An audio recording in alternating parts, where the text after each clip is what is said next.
represents a conversation. Why you matter is a simple question, but it takes deep thought to come up with an answer. To have students think about this, write about this. They have really tough discussions in their classrooms. Chelsea High School art teachers Laura Narr and Georgina Rutherford created this project after losing 3 students in less than a year. 1 died in a car accident and 2 took their own lives. Nobody was really talking about it. It kind of was getting pushed under the rug. That's when the teachers came up with the idea of photographing all of the 800 plus students and faculty members and have them write why they matter. This is a crazy idea. Photograph every student, put them up on the wall. It's an art response to something that happened to us, to kids that were our kids. I matter because I genuinely love people. That's what sophomore Jacqueline Taylor wrote. She is one of the many students who spearheaded this project. Gained a better understanding for everyone within it because we were all putting something so personal on a poster. Now I see everyone in the hallway and I see their faces and I'm like, you're the one that said your best friend is the reason you're here, or you're the one that said you want to cure cancer for your mom. They opened the gallery for the community Tuesday night. About 300 people attended. They saw kind of into what's going on in a teenager's brain right now, which I don't always think we have time to look at. They aren't calling this a suicide prevention project, but it has given students who are going through some difficult times a way to better communicate. It was really a good way for us to all kind of look out for each other. And so there's a lot of students that are now receiving services that might not have been receiving them had they not had these difficult conversations. I think it's important for every single one of us to step aside and be like, why am I doing what I'm doing? Why am I getting up in the morning? Like, what drives you? And the school plans to continue this project in creative ways to make sure students know why they matter. And this is why I matter. In Chelsea, Simon Chowdhury for the Now Detroit. Oh, and Simon, we're so glad you did share that story. I hope other high schools are watching. I hope this catches on. I think it's invaluable, something like that. It's such a question all kids ask themselves, why am I doing this? Right. What am I here for? And so forth. And that's just a great way to give you a chance to express that. So very Show good you're job. important, right? All right, still ahead here on the Now Detroit, the legacy that the First Lady is leaving behind that has inspired many women. Plus, well, they kept flipping over their food bowl when we were trying to feed them, and at first we thought it was kind of cute, but then it got annoying because I had to clean it up. Yeah, so Megan and her dad set out to solve this messy problem. We'll show you the family invention that's now selling around the world. It's coming up in my Mom's a Genius report. you are watching a bunch of cute critters and the Now Detroit.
In just 2 days, President Obama and First Lady Michelle Obama will be leaving the White House. That's right, but Mrs. Obama will leave something behind, her own legacy inspiring so many American women with her own style.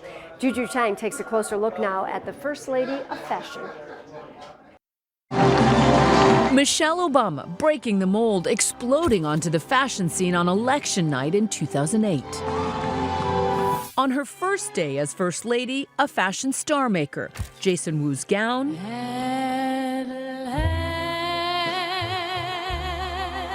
and Isabel Toledo's couture dress matched with J. Crew gloves. A famously reluctant First Lady, Michelle Obama was no wallflower. Bright colors, bold prints that popped, celebrating femininity, a modern, sleek look, and those bare arms, boasting an image of strength while simultaneously pushing issues close to her heart, like health and fitness. Other side! While the focus on what she wore wasn't new for a First Lady, how she used it to her advantage was. The clothes were very much a reflection of her personality. She selected clothing that was very contemporary. It was very much engaged with popular culture. While her husband lobbied Congress and world leaders, observers say Michelle Obama made statesmanship through fashion. She wanted what she wore to add to the occasion. For a state dinner honoring India, she chose Indian-American designer Naeem Khan. For another honoring China, it was Vera Wang, the child of Chinese immigrants. And her fashion diplomacy continued overseas. For dinner at Buckingham Palace, she wore all-American Tom Ford. And while she was happy to be dressed by the biggest names in fashion, a commitment to emerging designers, many immigrants, becoming a common thread throughout her time as First Lady. I wouldn't be here sitting talking with you had it not been for her. It really changed our career. And her choices weren't reserved for high-end fashion. Mass market labels like J. Crew and Target were featured in her wardrobe, even Spanx. And we all wear them with pride. I think that underscored the idea behind the administration, which was that it was about inclusiveness and accessibility. Have you ever wondered how much the White House is, how much it's worth? Well, online real estate database company Zillow just released its assessment and says the home of the U.S. president is valued at $397.9 million. In fact, the value has gone up about 15% since President Obama and his family moved in 8 years ago. Zillow says it's the most valuable home in the country. So how does that compare to Donald Trump's posh New York City penthouse? Well, Zillow says his Big Apple home is worth about $100 million, which means he's getting a nearly $300 million upgrade by moving into 1600 Pennsylvania Avenue. And you know it has a pool in the press room. It's just under the floor. If they took that away, they'd have even more money. One of the best restaurants in the country just so happens to be in our own backyard. Chad's Bistro in Rochester Hills made the cut on Yelp's top 100 places to eat list. Nearly 3/4 of these businesses are fast, casual restaurants or even food trucks. Many of them also priced under $10 per person. Yelp compiled the list by looking at online reviews. A restaurant in Lansing, another one up near Portage, also making the cut. Well, each week I introduce you to a mompreneur who has taken an idea and turned it into a business. We call it Mom's a Genius. But in today's report, it's the whole family working together to solve a problem with their family pets and bring their solution to the world. Who are these little ones? The brown one's Coco and the orange one's Ginger.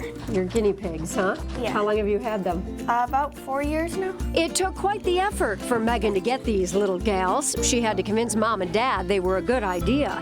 We kind of said, well, you're going to have to prove it to us. So she wrote up a report. 6 pages. In those 6 pages, she detailed the cost, including the cost to feed them. Well, as you see, it worked. But before long, Megan saw a problem. Well, they kept flipping over their food bowl when we were trying to feed them. And at first we thought it was kind of cute, but then it got annoying. Because I had to clean it up. And it was costly. Guinea pigs are finicky and won't eat food once it spills.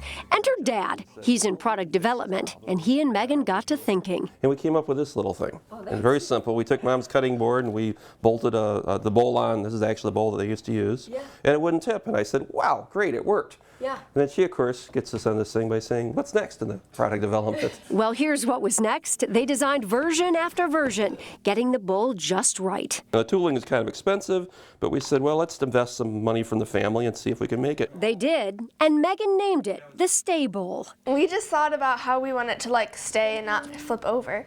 And then stable is kind of like a word, and like horses and farm animals and then guinea pigs, so we kind of put it together. Megan even designed the logo, but Ken and Megan knew nothing about marketing the product. They weren't quite sure what to do with it, but the more research we did online, the more we realized there are a lot of people out there with guinea pigs and small pets who had the same problem we did with the dumped and wasted kibble. So Mom became the marketer. With the help of the internet and social media, that's Sean's contribution. They've sold thousands of the bowls. Janice says it saves time and money, no more wasted kibble or cleaning up, and it eliminates overfeeding. There's a bigger size now, too, perfect for vegetables, and it works for dogs and cats as well because an added silicone ring around the bottom keeps it in place on smooth surfaces. We think this year, in 2017, we're going to pay for all the tooling that we've had in all our inventory. And I think around 2018, it's very likely that it could pay the bills. Or, as we're hoping, is maybe it'll pay college for the kids, which is coming up in 3 or 4 years anyways. So it looks like these guinea pigs Megan had to convince Mom and Dad to get will pay dividends they never could have imagined. And Stable is really taking off. It is being sold now on Amazon.com, on eBay, other online retailers as well. Their own website as well, of course, ranges from about $10 to $15 for the bowls. You can find links to those sites on our website, WXYZ.com. Great family, Stephen. Great to meet, and good luck to them. Genius, I'd say. Yeah, I'd say. All right, Denise is stated by. By the way, Denise, you know who they tested those bowls on? Guinea pigs. Who? The guinea pigs. Yes. Yes, yeah, they're great.